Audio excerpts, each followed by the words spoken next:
Добре ден за Павле Трајнов, лидер на Демократскиот сојуз и иницијатор за формирање на агенција која ќе го истражува делот на корупцијата и криминалот. Господин Трајнов, според кој модел би се формирала ова агенција? Според Европската агенција ОЛАФ или според можеби она романската која предводеше Ковеши? И каква би имала координација помеѓу МВР и останатите безбедносни служби? Значи, 2005 година подготвиме проект за декриминализација, проект кој покасно беше доставен до сите земји членки на Европската унија, до нашите соседи и до други држави. И сите тие после тој проект започна тој исти процес декриминализација, да отворат институции за борба против тешките облици на криминал и корупција. Такви или слични институции се отворија и во Србија, Хрватска, во Романија, но во Босна и Херцеговина, но исто така и во Англија. Само кај нас проектот, бидејќи има овој проект со многу идеи, со многу насоки што треба се направи за борба против корупцијата, во суштина тогаш е дефинирано да се формира независна институција, независна од политичките влијанија, од центрите на моќ, од криминалните групации, значи да биде резистентна на било какви влијанија да работи самостојно, независно од било какви други работи. Така да, можеби ние сме тие што сме инициирале ваков вид на институција да се формира и пошироко таа доби тогаш голема гласност на секаде. Имаше идеи од холандската амбасада тој проект да го подржи за негова имплементација, но во тоа време господин Никола Груевски формира една работна група во рамките на владата, ја водеше Михајло Маневски, но ја развлекува работата, во суштина било да се направи група или како што викат комисија која никош нема да заврши работа. Господин Трајнов, колку е возможно во вакви едни околности, во какви што функционираме како држава, е возможно да профункционира една ваква независна, како што вие велите, агенција, кога ние сме сведоци како држава на спрега помеѓу политиката, бизнисот, судството, обвинителството, подземните структури? Суштината, значи, нова агенција да биде независна.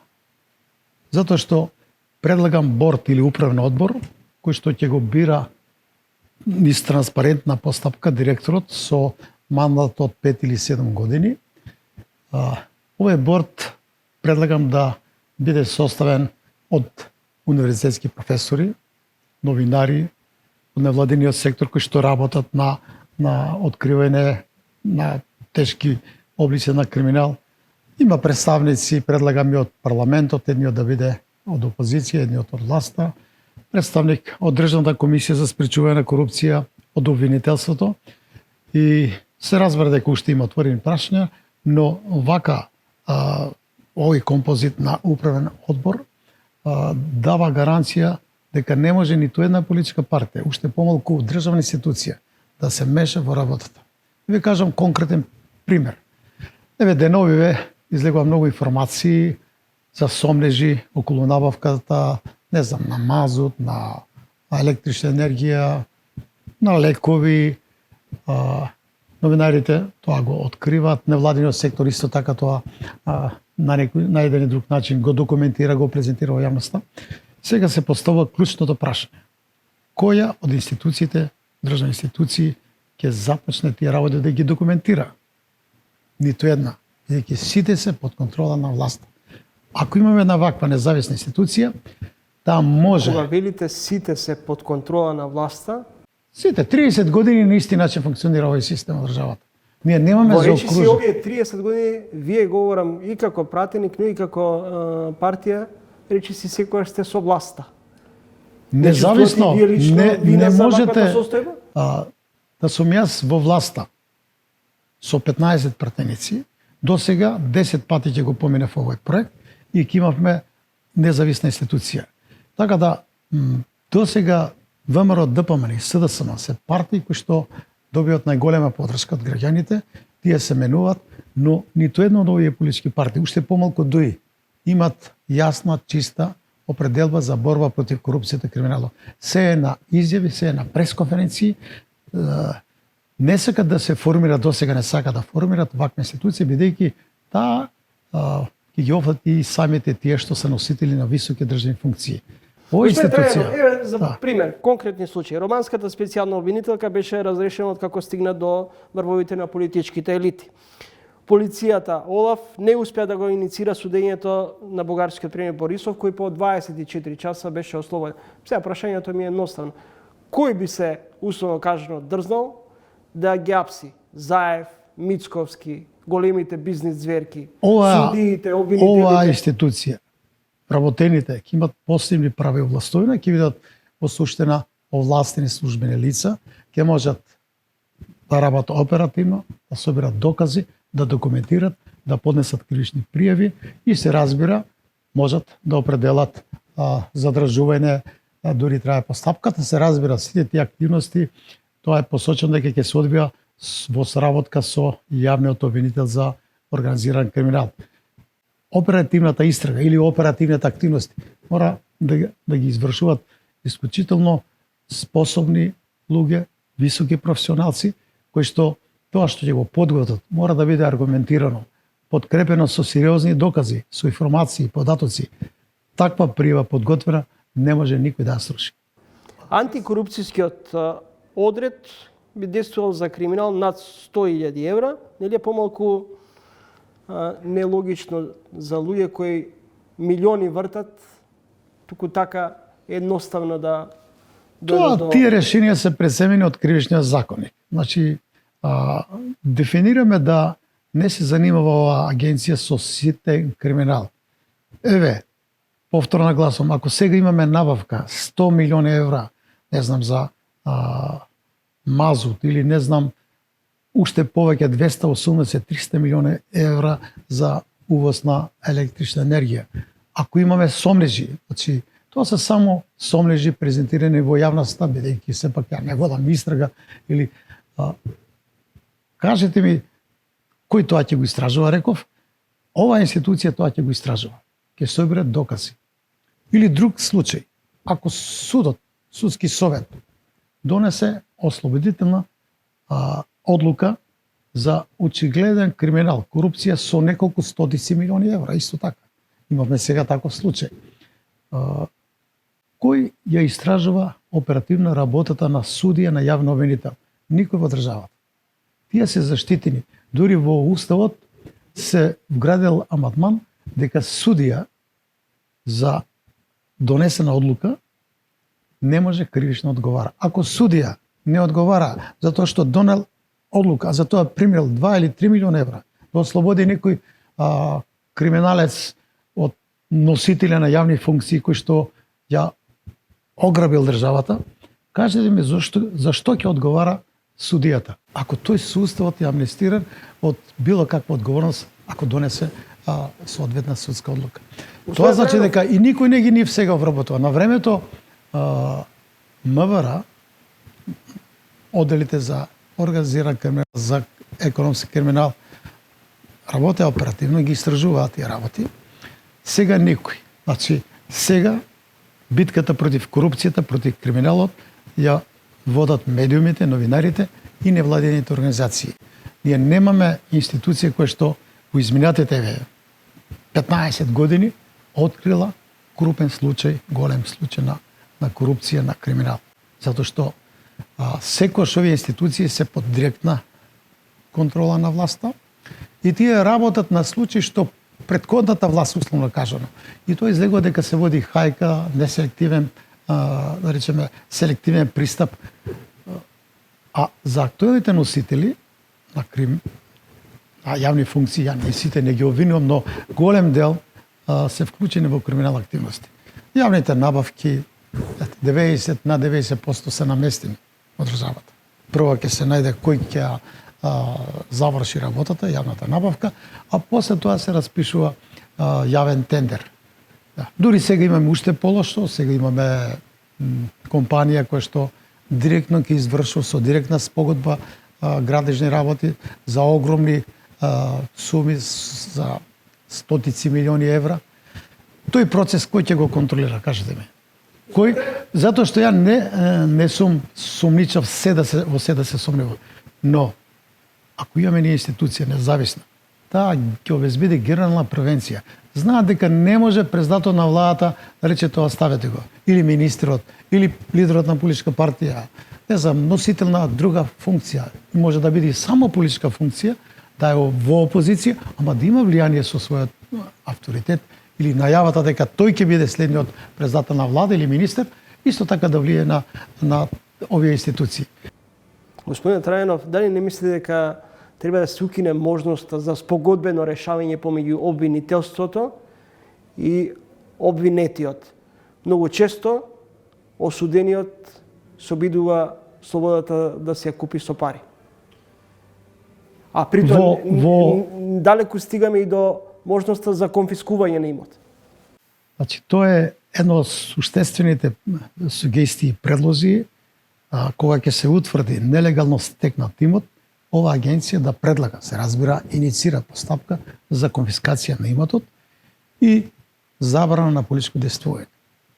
Тој значи што се стекнал со имот на криминален начин, тој не може да повторно да има можност да се вклучи во политиката.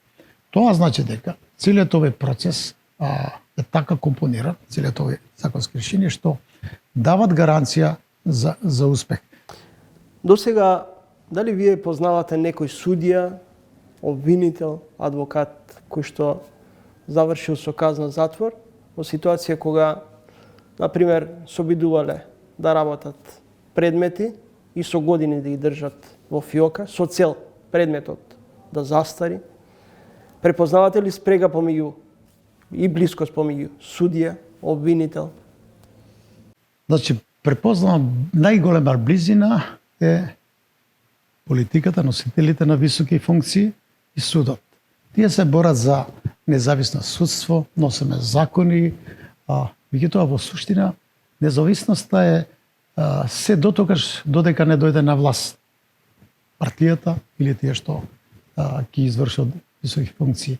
Главната реформа е судот во целиот јавниот обвинител да започне да работи по нивен налог.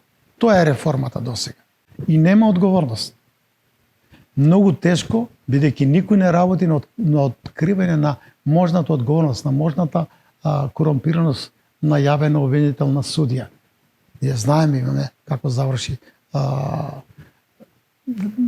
јавната обвинителка на специјалното јавно обвинителство. Но тоа е исклучено, бидејќи таму многу работи се измеша, многу влијанија, но во принцип никој не контролира нивната работа. Господин Трајанов, на крајот, се поизвестно е дека Алијанса на албанците ќе влезе во владата. Што е поверојатно, да се прошири владата, да се спроведат и да се обезбеди потребното двотретинско мнозинство за уставни промени, или да се оди на предвремени парламентарни избори, кои би можело да бидат заедно евентуално и со претседателските? Јас имам кристален став околу ова прашање. Владата, композитот на владата мора да биде одраз на соодветна и правична застапеност на сите етнички заедници. Но се изместија работите. Имаме непринципиална коалиција и актуелната е компонирана на непринципиална основи, само на бројки, не на платформа, програма. И сега се заговара, наместо да се задржи стабилно мнозинство кое што го имаме 64 претеници, сега се заговара фронт Сојуз за Европа. Значи, ова подебла, кои се за Европа, за Европска унија, а кои се против, е опасна манипулација. Поделбата на граѓаните за Европска унија и против, поделбата на партиите за Европска унија и против е многу опасна, неприфатлива и непродуктивна. Затоа јас предлагам поширок консенсус треба. Ако сакат да се движиме напред и ако веќе се отвора владата, треба да се упати покана до сите политички партии и парламентарни да бидат дел од овој процес и низ вклучување на сите партии, најквалитетните кадри, најкреативните кадри во процесот на скрининг. Полека да се движи овој процес, бидејќи јас знам, сигурен сум во тоа, дека нема никој да го попречи процесот Македонија да се движи кон Европската унија. Кој би бил начело на таа влада? Начелото на таа влада би бил, логично е, тој што има најголем број на пратеници. Дали е тоа СДСМ, дали е ВМРО, ДПМН, од тие две партии треба да го предложат тој што ќе состави владата, затоа што вака како што ги изместиме сега работите, дополнително со вклучување на алијансата, со алтернатива ако остане. Значи јас апсолутно не сум оптеретен околу етничката припадност на министрите.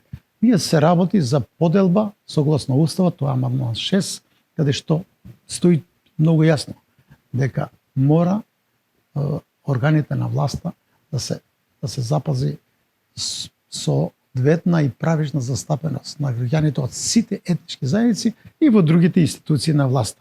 Ние мораме да изградиме помеѓу сите политички фактори, тие што се битни чинители посебно, да имаме единство, сплотеност околу овој проект Македонија, што е можно побрзо во Европската унија.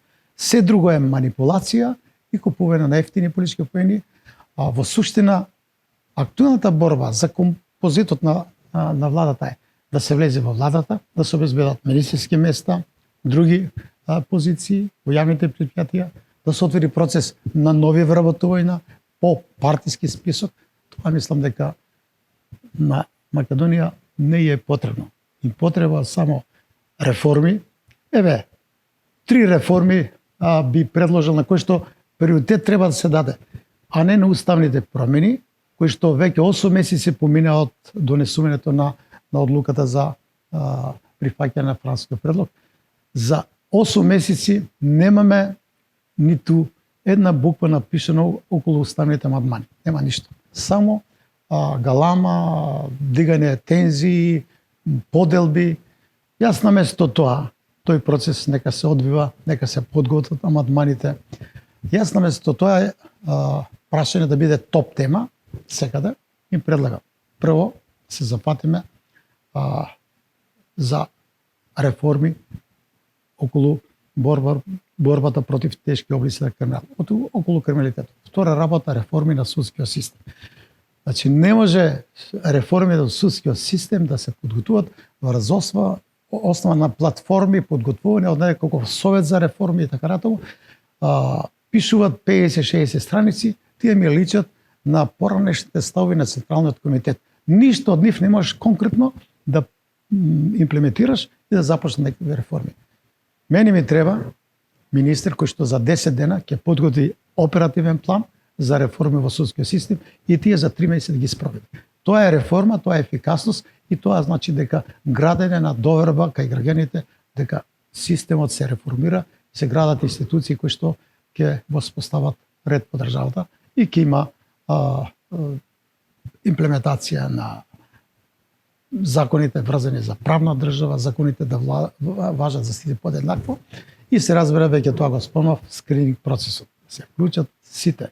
Парламентот мора еднаш месечно да расправа докаде е скрининг процесот, што треба да се промени. Вака во спротивно, ако министерот Маричич тоа не го подготви проекцијата што и како се одвиваат тие процеси, да го отвори тој процес во парламентот, на тој начин и да нема широка коалиција, парламентот, преку парламентот, опозицијата ќе биде дел од тој процес. Така да сите овие работи треба да се заедно одвиват овој процес, ако сакаме Македонија да движиме напред. Овакви сега влади, широки и така натаму, па поделба по етничка основа, па кој ќе биде министер. Видите, нема ни година дена министер за правда, сега е на трансфер. На трансфер. Како сакате реформи. И исто така, честите промени тие не носат ништо добро во државата. Но посебно нагласувам дека во реформата сега, во реконструкцијата на владата, да се води сметка за воспоставените принципи. Тие принципи се гаранција за стабилност на владата, посебно во целина на државата, и тие гарантират дека многу побрзо ќе се движиме кон Европската унија. Ви благодарам за гостувањето во емисијата. Благодарам и на вас.